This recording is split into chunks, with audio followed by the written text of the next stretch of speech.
I am Taufikur Rahman Bhuiya. I am the Young Ambassador of Bangladesh. আমাদের দেশে ASM এর জার্নালগুলোর আর্টিকেলগুলোর open access নেই। আমি যখন জানতে পারলাম যে এএসএম এর গ্লোবাল আউটরিচ প্রোগ্রামের মেম্বারশিপ গ্রহণ করে আমি এই ওপেন অ্যাক্সেস পেতে পারি, আমি তখন উদ্বুদ্ধ হলাম এএসএম এর মেম্বারশিপ এবং এএসএম এ জয়েন করার জন্য।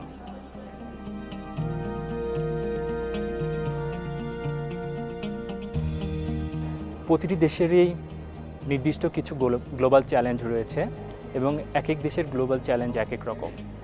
এবং এখানে যদি ইয়াং সায়েন্টিস্টরা একটা ফোরাম গঠন করে, যেটা অবশ্যই সিনিয়র সায়েন্টিস্ট এবং পলিসি মেকারদের দ্বারা অ্যাপ্রুভড হতে হবে, এবং এই ইয়াং সায়েন্টিস্টরা যদি প্রত্যেক মাসে বা প্রতি 2 মাসে একবার করে মিট করে এবং তারা যদি একটা কনক্রিট প্ল্যান তৈরি করে সিনিয়র সায়েন্টিস্ট এবং এই সমস্ত পলিসি মেকারদের কাছে দেয় রিভিউ করার জন্যে, এবং সেখান থেকে এই পলিসি মেকার এবং সিনিয়র সায়েন্টিস্টরা যদি ভালো প্রপোজালগুলো অ্যাকসেপ্ট করে এবং এগুলো যদি তাদের দেশের ইমপ্লিমেন্টেশনের ব্যবস্থা করে, তাহলে আমার মনে হয় অন্যান্য সব ইয়াং সায়েন্টিস্টরা এখানে খুব ভালো করে ইম্প্যাক্ট ফেলতে পারবে, যেটা দেশের প্রয়োজনে এবং দেশের সায়েন্সকে এগিয়ে নিয়ে যাওয়ার জন্য একটা বিশাল ভূমিকা রাখবে বলে আমার বিশ্বাস।